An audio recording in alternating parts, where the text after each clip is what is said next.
ہمیں عطا فرمایا گیا ہے. ہم اس قرآن کو اگر پڑھیں تو نہ جانے ایسے کتنے واقعات ہیں. اب یہاں یہ بھی پتہ چل رہا ہے کہ اللہ کی قدرت ہے. اللہ نے اپنے بندوں کو کیسی طاقت دی ہے کہ جناب وہ دیوار کے پیچھے اتنی بڑی قوم کو انہوں نے قید کیا ہے. اب ذرا سائنٹیفکلی کچھ سوال ذہن میں آتے ہیں کہ جناب گوگل جو ہے وہ تو پوری دنیا کو سرچ کر لیتا ہے. آج نیویگیشن کے ذریعے ہم پوری دنیا دیکھتے ہیں, تو اگر یاجوج ماجوج ایگزسٹ کرتے ہیں تو وہ کہاں ہیں, ہمیں نظر کیوں نہیں آتے؟ دیوار سد سکندری جو ہے وہ ہمیں نظر کیوں نہیں آتی؟ قرآن کہتا ہے, حدیث کہتی ہے وہ ہے, تو ایمان والوں کا یہ ایمان ہے کہ وہ ہیں. اچھا, اب میں اپنے طور پہ تھوڑا سا, میرا یہ شوق بھی ہے اور اس کو میں دیکھتا رہتا ہوں, تو میں نے غور کیا کہ جب اس کو پڑھا ہم نے تو یہ شمال کی طرف بتایا گیا. اب شمال ہے دنیا کا نارتھ. اچھا, اگر آپ گوگل کو دیکھیں یا جنہوں نے جیوگرافیکلی کو تھوڑا سمجھا ہے دنیا کو, تو نارتھ آف دا ورلڈ ہے وہ آج بھی لوگوں کی آنکھوں سے چھپا ہوا ہے, کیونکہ وہ انٹارکٹیکا ہے. وہاں اتنی ٹھنڈ ہے اور اتنی برف ہے کہ کوئی زندہ ہی نہیں رہ سکتا. -70 -80 ڈگری ٹیمپریچر ہوتا ہے. کچھ لوگ جاتے ہیں, کچھ تجربات کر کے واپس آ جاتے ہیں, اور کتابیں بتاتی ہیں, تفسیر قرآن بتاتی ہے کہ آپ نے نارتھ کا سفر کیا تھا, یعنی پہلے ویسٹ کا کیا, پھر ایسٹ کا کیا, پھر نارتھ کا کیا. اب اگر سد سکندری اگر جو ہم سمجھ رہے ہیں ایسا ہی ہے, تو واقعی وہاں دنیا میں ایسی جگہ ہیں جہاں اب تک دنیا کے لوگ جا نہیں پا رہے. کیا معلوم یہ سب کچھ اسی پردے کے لیے کیا ہے رب نے. اس کی قدرت کے یہ نظارے ہیں کہ اس قوم نے بعد میں وہیں سے دریافت ہونا ہے. پھر لوگ کہتے ہیں, کیونکہ حدیثوں میں دجال کے بارے میں کہا جاتا ہے کہ دجال بھی ایگزسٹ کرتا ہے, کیونکہ ایک صحابی رسول سے اس کی ملاقات ہوئی ہے, مگر اس نے قیامت کے پہلے آنا ہے. اگر دنیا میں ہے تو کہاں ہے اللہ جانتا ہے کہاں ہے. مگر جس صحابی کی ملاقات ہوئی تھی سمندر کے راستے میں وہ راستہ بھولے تھے, تو اس کا مطلب یہ ہے کہ کسی سمندری جگہ پر ان کی دجال سے ملاقات ہوئی ہے. تو ہاں, دنیا میں ایک جگہ ہے جس کو آج بھی ایک معمہ کہا جاتا ہے, اور وہ برمودا ٹرائنگل ہے, کہ جہاں کوئی جہاز نہیں گزر سکتا. جنہوں نے پڑھا اس کو وہ سمجھ جائیں گے میری بات کو, کہ نہ اوپر ہوائی جہاز گزر سکتا ہے, نہ پانی کا جہاز گزر سکتا ہے. وہ ایک ایسا معمہ ہے, وہ ایک ایسی پزل ہے دنیا کے لیے کہ اس کے اندر کون سی میگنیٹک ویز ہیں کہ نہ سمندر کا کوئی جہاز گزر سکتا ہے, نہ ہوائی جہاز گزر سکتا ہے. اگر فلائنگ زون دیکھیں تو اس ایریا کو دنیا کا نو فلائنگ زون قرار دیا گیا ہے کہ جناب وہاں سے جہاز بھی نہیں گزر سکتا. امریکہ اور برمودا کے قریب یہ پورا علاقہ ہے, میامی کے قریب. اگر دنیا کے نقشے کو دیکھیں تو بہرحال یہ میرا موضوع نہیں ہے, اور میں یہ نہیں کہتا کہ جو میں کہہ رہا ہوں یہی درست ہے, مگر یہ دو چیزیں ایسی ہیں جو دنیا میں موجود ہیں. اور اگر ہم دنیا کو اس نقشے کے لحاظ سے دیکھیں تو دنیا میں دو ایسے مقامات بھی ملتے ہیں کہ جہاں رسائی نہیں ہے, جہاں لوگ پہنچ نہیں پا رہے ہیں. اتنی ترقی کے بعد بھی یہ دو جگہ کیوں ہماری نظروں سے اوجھل ہیں؟ تو کوئی تو ہے جو نظام ہستی چلا رہا ہے, میرا خدا ہے. تو بہرحال میرے پیارے اسلامی بھائیوں, اب یاجوج ماجوج کے اس واقعے سے جہاں قرآن کی اہمیت پتہ چل رہی ہے, جہاں اللہ کی قدرت کے بارے میں پتہ چل رہا ہے, وہاں ایک اور بات بھی سیکھنے کو ملتی ہے کہ انہوں نے کیا کہا تھا, انشاءاللہ کل توڑ دیں گے. وہ کہیں گے, جب تک نہیں کہیں گے ان کا کام پورا نہیں ہوگا. قرآن میں ایک اور واقعہ ہے, اور وہ واقعہ حضرت موسیٰ علیہ نبی علیہ السلام کا. واقعہ تو بڑا طویل ہے سورہ بقرہ کا, مگر وہ بھی جب گائے کے معاملے میں بڑے پریشان ہوں گے نا, بار بار سوال کریں گے, بار بار کہیں گے کہ اے موسیٰ ہمیں بتائیے کہ وہ گائے کیسی ہوگی. پھر آخر میں وہ کہیں گے کہ اے موسیٰ دعا کیجئے کہ گائے کے معاملہ ہمیں ہم پر پوری طرح واضح کر دیا جائے. تو حضرت موسیٰ نے کیا کہا تھا, وَإِنَّا إِن شَاءَ اللَّهُ لَمُهْتَدُونَ, اور اگر اللہ چاہے گا تو یقیناً ہم راہ پا لیں گے.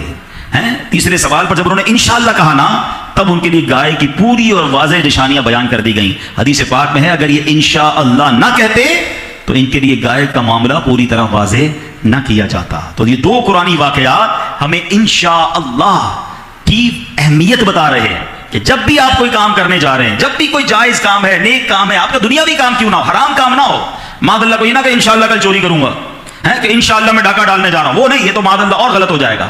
آپ کل کوئی کام کرنے جا رہے ہیں کہ انشاءاللہ میں اتنے بجے آ جاؤں گا, انشاءاللہ میں کل سفر پہ جا رہا ہوں, انشاءاللہ میں اتنے بجے پہنچوں گا. لوگ بڑی ڈٹ کے بعد میں کل آ جاؤں گا 2 بجے, فکر نہ کریں 100% آؤں گا.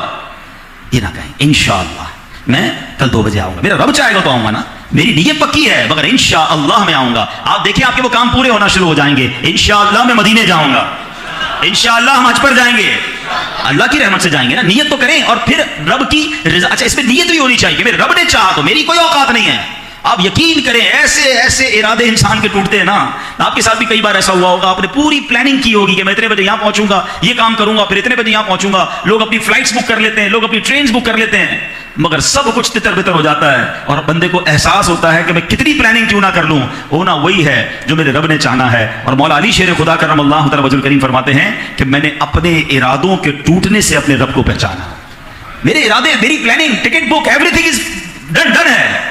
رب نے نہیں چاہنا تو نہیں ہونا ہے. اور اگر اللہ چاہے گا تو آپ کے سارے کام انشاءاللہ خیریت سے ہوتے جائیں گے. مفسر کریم حکیم الامت مفتی احمد یار خان نعیمی فرماتے ہیں ہر امید پر انشاءاللہ کہنا ضروری ہے ورنہ وہ امید پوری نہ ہوگی. انشاءاللہ کہنے میں عقیدے اور عمل کی اصلاح ہے. اس سے معلوم ہوتا ہے کہ انشاءاللہ کہنے والا اپنی طاقت پر بھروسہ نہیں کرتا بلکہ رب کی مدد پر بھروسہ کرتا.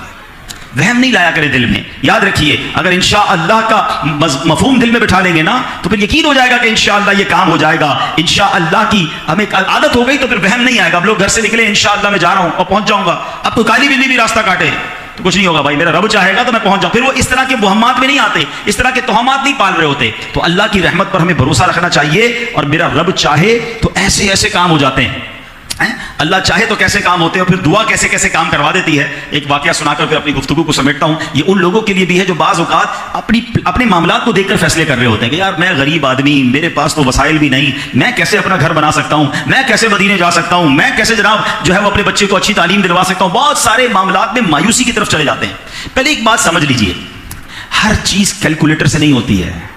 آپ کا میرا کیلکولیٹر الگ ہے اور رحمت کا کیلکولیٹر الگ ہے. کچھ لوگ کہتے ہیں اتنے بڑے قرضے میں پھنس گیا, ساری زندگی نوکری کروں گا, قرضہ تو نہیں دے سکتا. اب حل کیا ہے, معاذ اللہ لوگ خودکشی کی طرف چلے جاتے ہیں, مایوس ہو جاتے ہیں نا. ان کو لگتا ہے ڈور کلوز ہو گیا, دروازہ بند ہو گیا, کچھ نہیں ہو سکتا. یہ نہ کیا کریں. کیسے کیسے ڈور کلوز ہوئے ہماری نظر میں, مگر اللہ نے اس کے بعد کیا کیا منظر دکھائے. پڑھے نا قرآن میں تو واقعہ ہے نا. حضرت یوسف علیہ السلام کے ساتھ کیا ہوا تھا.